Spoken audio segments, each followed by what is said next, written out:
Welcome to the show, welcome to the show, welcome to the show. And in this video, we're going to review Ready to Love, Season 4 or 5, Episode 3.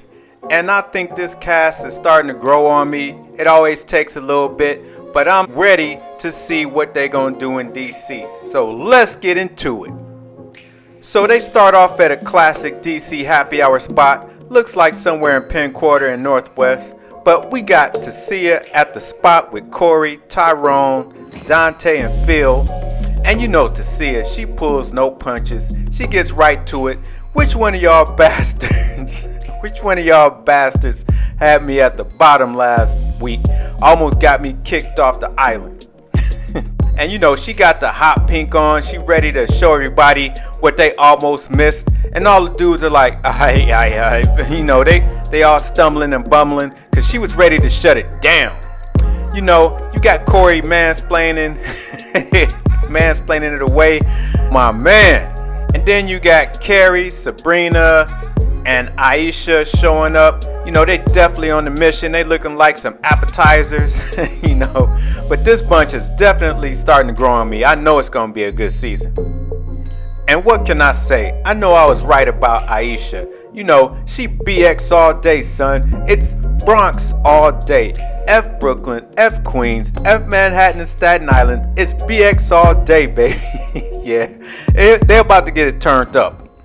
So now the gang's all here. We got all the cast members showing up. And then enters Uncle Nephew Tommy. And so he basically explains that the ball is in the ladies' court. And one guy has to leave by the end of the episode. And you know how they do.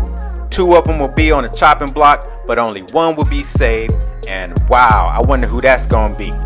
And right off the bat, Tyrone starts talking to everybody. You know, he must be really feeling something in the air. Like I said before, I'm surprised he didn't get booted off the first episode. But, you know, it's just that he's really kind of awkward looking in that environment. And he doesn't seem like he's putting in as much effort as far as his appearance goes. But I get it. You know, he refers to himself as a nerd. So that's probably not at the top of his list of priorities. So he's got a lot to do in this competition.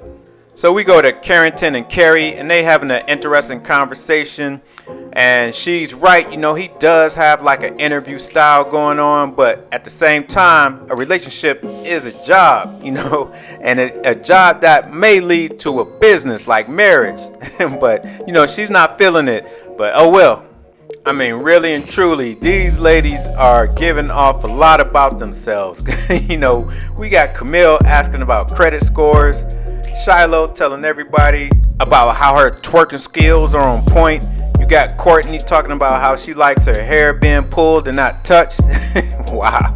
Like I said, this cast is going to be something else. I'm telling you. And speaking of Courtney, you know, she describes herself as an alpha female, whatever that is. You know, I don't know where that exists in the animal kingdom or any other society. You know, just because you're aggressive and forward doesn't make you an alpha. And as a woman, you know, that seems like you can't be paired with a real man. But anywho, you know, looks like she's digging Cornelius. And I suspect all the ladies are going to dig Cornelius until he starts getting corny or lame. And I'm not, that's my prediction, but we'll see. So anyway, Cornelius might be the balance that Courtney needs to offset that alpha energy. You know, she better watch out for Camille though, because Camille's gonna shut everything down. Anybody trying to talk to Cornelius, she gonna shut it down. She already claimed him at the meetup. And now this brother, my man Corey, you know, I'm trying not to cringe when he be spitting at the ladies, but he making it hard, you know. But nah, he a fun guy, and he's gonna be a great dad if he ain't already, because he got the dad jokes down packed. I'm telling you. But you know, all it takes is one wrong comment to make everything go wrong for him. So good luck, Corey. He already lost Sabrina. Case in point, he told Sabrina that when he first saw her that he'd enjoy that, and she didn't take too kindly to that. she straight up said Corey has no game. Even told him to pump his brakes. Damn. This is what happens when you try too hard, man. But interestingly enough, he did redeem himself with Mumim. He played the hero. He saved the damsel in the dress. After the happy hour, he came out the club, noticed she had a flat tire, and he swooped to her rescue, and he got points for that. He fixed the flat, and she was really grateful, so he won a date with her.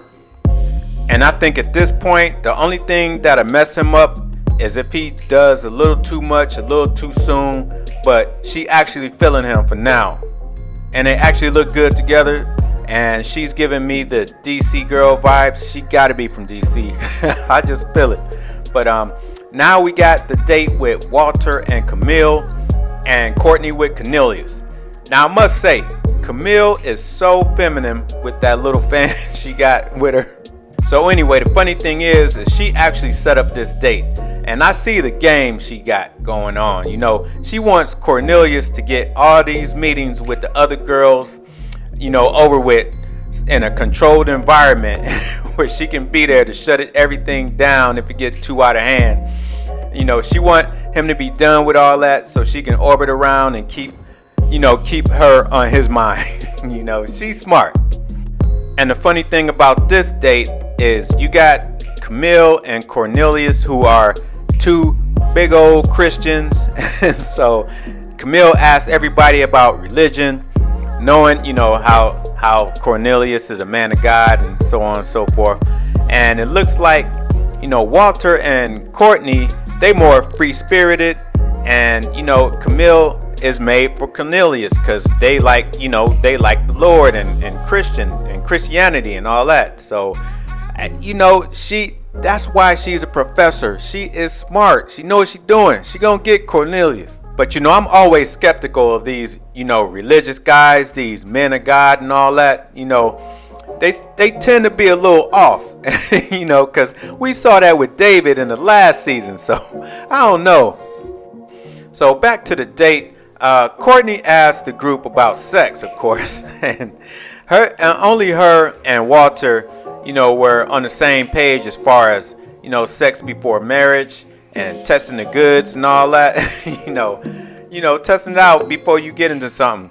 And Camille was making it obvious to Cornelius that she is the best choice for him, especially regarding her values and waiting for marriage to have sex. And again, I don't see this working out in these times, living in the cities, it's 2021, we've seen what happened with Liz and Jason from the last season with all that abstinence. Didn't work out too good for them. But anyway, no doubt, your girl Courtney is ready to be tested. She's ready to find out what it do. Camille called Courtney and Walter some freaks. Courtney is a little Hellcat. I see you. She ain't waiting. She want to see what it is now before she get into some serious commitment. And what do you know? We have a date with Zaria and Tyrone, and I think they actually feeling each other. But Tyrone got a little vulnerable talking about his PTSD. I don't know, maybe TMI, too soon, but she certainly dealt with it good, and I don't think he knows what he wants as of yet though. So I hope he's got that PSD on a tight grip. And boys, now we got Aisha and Carrington meeting up at a very popular spot on U Street for a date. So at 33, like I already told y'all, he ain't ready. He just ain't 33. Come on now.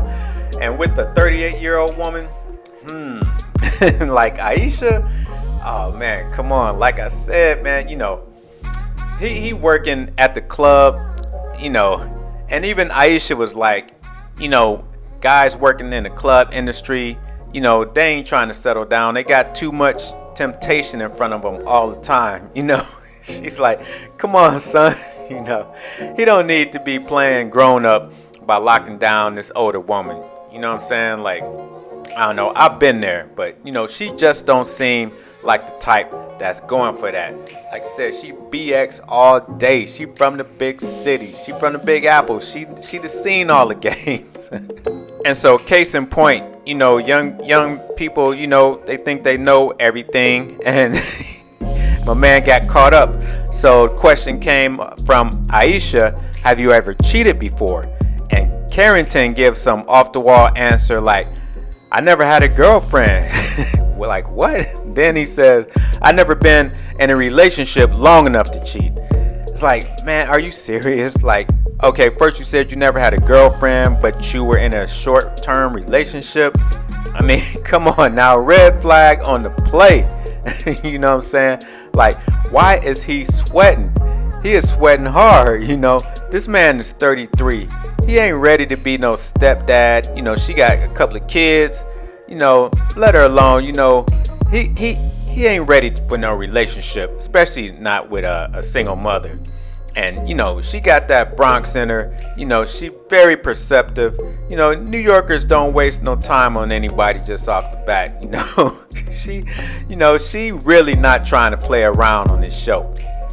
And now we got a little date with Zaria, Dante, Naeem, and Tasia and Shiloh. So it's 2 guys and 3 women. Lucky guys, But Zaria likes Naeem and Dante and Tyrone. So this is gonna get real crazy, I think. And right away, Tasia tells us she's a sapiosexual who loves beers. Hey, she knows she won't.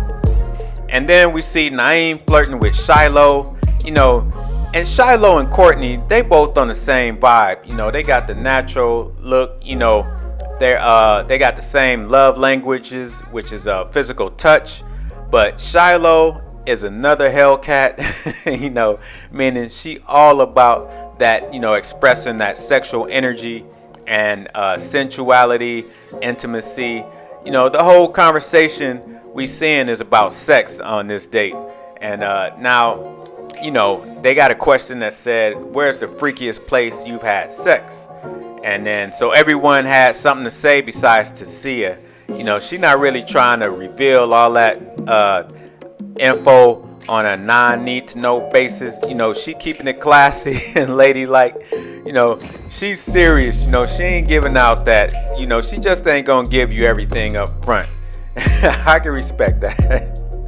Okay, so now it's deliberation time with all the ladies. The meeting in the ladies' room with Uncle Nephew Tommy. So all the ladies show up except for Aisha. And come to find out, she was involved in a car accident. What's up with all the cars on this episode? First, Moomin had a flat tire, and then Aisha has an accident. But luckily, she was all right, so nothing tragic, and she gonna be back on the next episode. So, with this deliberation time, so let's go down the list. We got Camille, who is on Cornelius. We got Tasia, who is on Cornelius. We got Carrie, who is on Cornelius, and Tyrone. They like the conservative, God-fearing types. We got Sabrina, who is on Walter and Tyrone. We got Zaria, who is on Tyrone and Naeem. But Tyrone is definitely not feeling Carrie. He called her directly to tell her that he definitely is not feeling her. And that was kind of crazy, but hey, he got it out the way. And Carrie wants more closure. She wants to know why. I don't know what that's about. I mean, you just, it's a show, so just keep on with the other guys. Shiloh is on Dante. We got Moomin, who is on Carrie, to everyone's chagrin. And that's funny because, your boy Tyrone, he's getting love from the ladies. So it's all good. Okay, so now let's see who everyone is not feeling. So Zaria is not feeling Corey. She said he makes 0 sense. She has to cover up her ears when he talks or something like that. You got Sabrina, who is not into Corey. She says lots of red flags in quotation marks. You got Moomin, who is not into Carrington. Tasia, who is not into Carrington, and Sabrina, who doesn't like Carrington. So we see that the two guys are Corey and Carrington, who are on the chopping block. So, but it seems like a group consensus about Carrington and his personality. You know, that women think he's fake pretty much, you know, like he's immature and not a great communicator, and at that, arrogant, but in a bad way. So it looks like he's going to be the one. So two guys on the chopping block, like I said, Corey and Carrington, and we got Tasia and Camille, who got chosen to deliver the bad news. And it's funny that Tasia is she's on a date with Corey, and these are my two faves. But you know, Corey always got a line. He's well on his way to being a dad. Like I said, you know, he's hugging Tasia, and he's like, Tasia should be charged with manslaughter because this dress she wearing is killing me. Yeah, dad joke to the fullest. So Tasia basically directly tells Corey, you need to get it together. And you know, he's surprised, but you know, I can tell Tasia enjoyed being on this side of the fence, you know, especially from last week. Now she getting to tell somebody about themselves. But and meanwhile, Camille explains to Carrington that the girls, you know, came to the same consensus that he's not ready to love, and my man didn't take it so pimpishly. You know, he acted like a 30-year-old, of course. You know, personally, I just felt like, you know, he was on the wrong show. You know what I mean? Yeah, but Corey made it to another Ready to Love day. So, looks like Tasia got him in a friend zone. But can't wait to see everybody next week. Okay, and that's it for my commentary and review on Ready to Love Season 4, Episode 3.